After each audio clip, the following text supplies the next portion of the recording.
Hi viewers, you are all welcome to this episode of Experience Chat. In our platform today, we are privileged to have an entrepreneur, an employer of labor, a philanthropist, and a man who is well-read. He has traveled far and wide. You are welcome to the program, sir. Thank you very much for having me. Yeah, so this is an Experience Chat, and people all over the world will be watching this program to tap from your wealth of knowledge. Can we meet you, sir? My name is Donald Oyinbe Peterson. I'm from Abo, in the South Local Government, Delta State. I'm an Ikaman. I'm an economist. I had my university education at the University of Abuja, where I obtained my first degree and 2 master's degrees before proceeding to the UK, where I attended the London School of Economics. I did MSc in Economics and a PhD in Economics. Came back, went back again to my alma mater, University of Abuja, and I did another PhD in Development Economics. Then I felt it wasn't enough, so I went to Nasarawa State University, where I also did PhD in finance. Wow. Currently, I'm a student of the Harvard Online. I'm doing financial economics and public policy. I just started with the class of 2022 January. That is a great one, sir. I am a husband. I'm a father. I have 4 kids. I'm also an entrepreneur. But above all of this, I am a servant of God. Wow, that is very great, sir. And we know whatever we do in life, we put God first. So you're really well read, and you've traveled far and wide, and we can see your profile. That is a nice one, sir. But how relevant is education today, sir? Looking at today's society. Yeah, education is completely very, very relevant, totally relevant. As they say, knowledge is power. Yeah. You know, education is about piecing together data. Okay. When you piece together data, it gives you information. Yeah. When you use that information properly, you have knowledge. Yeah. And the application of knowledge is wisdom. And you can only get that through education. Education does not mean alone that you're going to the 4 walls of a school to learn. Yeah. You get educated every day from home, from friends, from school, from informal relationships and all that. You get educated. Education, in my own terms, simply means enlightenment of the mind. So, sir, would you agree with me that there is a misconception of what education actually means from your own perspective? Because a lot of people feel education is all about go to school, come back and get a job. So once you're educated, you have this possibility or propensity to become a rich man and an employee. Now, education does not just stop at you going to a formal institution to get taught and be enlightened. No, education is what you do all through your life. It's a process of learning. So education is a process. It's a process. And education does not guarantee just wealth or riches. But what education guarantees is that it makes you a better person. It makes you a person with an illuminated mind. So do you think this could be incorporated into the curriculum as students from kindergarten or from high school or from university should be made known that you're going to school and it's a process. Even when you finish your formal education, you keep learning. Do you think it's something that should be bare to minds of our younger generation? Oh, definitely. It's something we really need them to understand. They said the day you stop learning, you start dying. Exactly. So you never stop learning. Yeah. And learning is what education is about, you know. So I think it's just only right to help push it out there and let people know that you never stop learning. Hi viewers, you have heard from our doctor today. He said education is a process. Sir, looking at the situation of our country today, a lot of companies are downsizing, inflation is on the rise, and small-scale businesses are not exempted from these problems. These challenges are affecting our economic growth and development. Do you think there's any measures we can put in place to checkmate these challenges, the downsizing, inflation, unemployment, underemployed graduates, and vis-a-vis social crimes and everything? Yeah. First, now our challenges is a multi-complex and multi-dimensional one in Nigeria.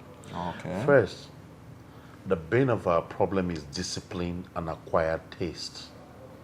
First is an average Nigerian do not believe and have faith in anything manufactured in Nigeria. We have to go back to basis, rejig our ideology, Okay. create a philosophy where we will believe in the Nigerianness in Nigeria. Exactly. Now, when we do that, that is when we will be able to appreciate the shoe that is manufactured in Aba. Okay. We'll be able to appreciate things that are manufactured within the country and prefer to use them. Okay. Like on the average, an average Nigerian man, if he's been asked, a car made by Innocent and a car imported, let's say the Toyota Prado, which one will he take? Or even the G-Wagon? He wouldn't think twice before picking the G-Wagon. G-Wagon, of course. Because something in us tells us that the things that are made in Nigeria are substandard. And that is not right. You know, we need to fix that first. When that is fixed, then that forms the basis for economic growth and development. Okay. Then how do we do it? We start looking inward. There is no country that have made it today that did not go through the milling process. What I mean by the milling process is that process, that time of hardship where you're trying to build. Yeah. Look at China today. China locked up to grow. Yes, of China course. haven't grown is now using reverse technology. Reverse technology in the sense that China buys anything from you, do reverse engineering on it, and mass produces it. These are some of the things we need to do. You see, we all complain of the Naira today. The Naira lacks value. The Naira, has lost value. We all refer and remember the glorious days in the late 70s, early 80s. But those times, remember that we had Ferrodo producing brake pad. We had Anamco for buses. We had Volkswagen. We have Pan. We had Steyr for trucks. Okay. We had National manufacturing TV. We have Temoco for fridge and AC. We're not importing all those things. But those things today are all being imported into Nigeria. But don't you think the environment has caused this to like the neighboring environment? Yeah, that's what I'm saying, that our tastes, Okay. something has happened terribly to our tastes and our psyche, where we look at things that are made abroad or things that are made from other countries as better. Yeah. We never knew that we could produce rice in mass quantity, Yeah. the way we do today. Yes. From the 70s, we've always been eating foreign rice. Imagine if from the 70s and 80s we've started producing rice the way we are producing by now. Yeah. By now, I doubt if we'll be importing rice. But for anything you buy from a foreign country, you are Capital. helping to develop that country, contributing to employment, and also addressing underemployment in that country. That's what we're doing. Exactly. So we have to. Nigerian challenges, economic challenge, is a multi-dimensional one. That is not just one single approach That can solve this that problem. can solve it. It's a thing that economic experts will sit down and design and write a blueprint for development. That is a very good one. He said that the economists should sit down and write a blueprint for economic development. We hope we achieve this. Sir, you've read far and wide, and you've obtained a height and enviable position in the society. And we believe every profession has its code. Same apply to success. Could you share some of the strategies or some of the tips you use to get to where you are today? Yeah. I just remember the word that my father used to tell me. He used to echo and re-echo that word. Opportunity favors the prepared mind. So when your Okay. mind is prepared, opportunity will favor you. So I always try to be ready, just as the Boy Scouts say, Yeah. be ready. Be ready. And apart from that, I got the push and I got the fuel for this through my dad. My dad was disadvantaged because he wasn't very well schooled, and it pained him, and he said to himself that what he did not achieve, he will achieve it through his son. Yeah. So I could remember when I finished my first degree and I told my dad I was going for my master's degree. Okay. And he said, "This one you finish is what?" I said, "It's first degree." degree. He said, "You have two first degree." And the one you are going for is what? I said, "Master." I said, "You have two masters." Two master. What does that mean? And then when I finished my master's, Yeah. I told him I was going for PhD. He said, "You have two PhDs." Okay. When I finished my PhD, he said, "Which one is next?" I said, "There is nothing else." Yeah. I said, "Except if you want to become a professor." Yeah. He said, "You're going to have two professor. professors." As if the chair of a professor is a degree. Yeah. But you see, that is the kind of push he gave me in life. That's the kind of encouragement I got from my father. So you had a So, mentor who yes. pushed you to become, Yeah, always remind you of where you're going. yeah, and that mentor, Yeah. my father. So you think this generation they need mentorship? What do you think about that? Oh, definitely. The class and the place of mentors is definitely unarguable, Okay. because we all need mentors in our life. I got mentored. I have not seen any great man that has achieved anything that did not have a mentor. Elon Musk had a mentor. Okay. You know, today is mentoring so many people. You know, so great men have mentors, and the meaning of being a mentor, or what it all means, is somebody who has traveled that road before, trying to let you know the bumps Yeah. on that road, trying to let you know the crooked part of the road, so that you'll be prepared for it, preparing you for your tomorrow. That's just what it is. Yeah. Hi viewers, you have heard again, he said we all need mentorship. That even the richest man in the world, they all had mentors. So let's key this into our mind. So life is a journey. And we believe you've passed through these stages of life, like you said, somebody who have passed through that road. Now, can you share some of the experiences you had in life, either positive or negative, that shaped you into the man you become today?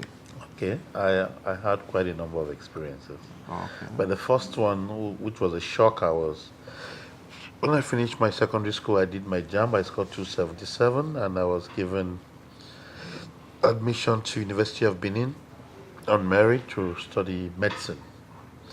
My father was okay to, send me through school, but as a young boy, I just wanted something extra, and I went to my aunties, and to my greatest surprise, my aunties turned me down and said they can't help me. Yeah. If only I could go become a megad. And that was when I was just 17. And I was wondering, how can your brother's son, same mother, same father, go be a megad? I was just 17. Yeah. It pained me. Anyway, I left there. And at the end of the day, You didn't key to that. I didn't study medicine again. Oh, you didn't study medicine no. again? No, I had to change course. I studied economics. Okay. But that formed the basis why, you see, when we give our scholarship is special. Yeah. We lock you into from first degree to PhD. Yeah. That which I wasn't given freely, we're not giving it today. Yeah. So that helped shape my vision, and formed our ideology was built around that, on the kind of scholarship we give, which is a specialized package, end to end.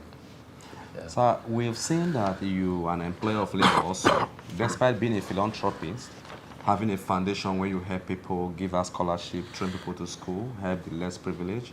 We also discovered that you've created employment for societies. Our youth are now being employed through you.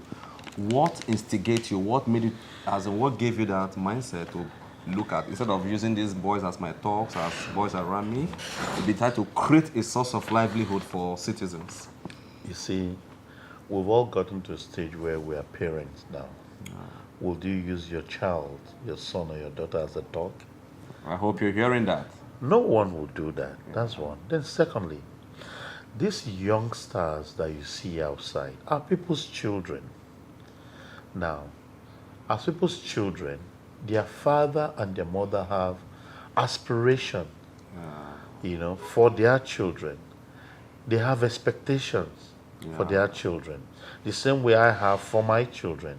So, the only thing I could do is to help in the realization of this expectation of their parents on them. Then the third one is that the Bible said you should be your brother's keeper. A child is not just the child of one person or the parents. A child is a child of the community, because whatever affects one affects the other. I need you to be me. You need me to be you.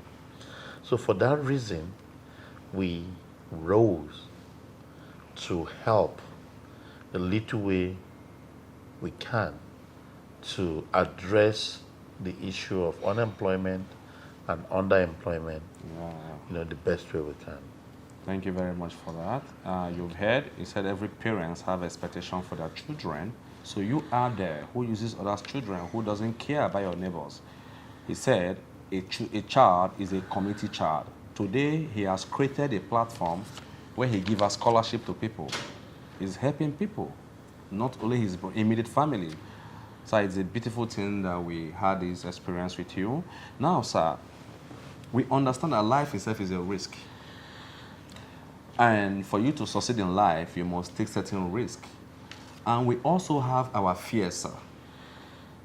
Looking at our society today, we as individuals, even when we take risk, we have our perceived fears.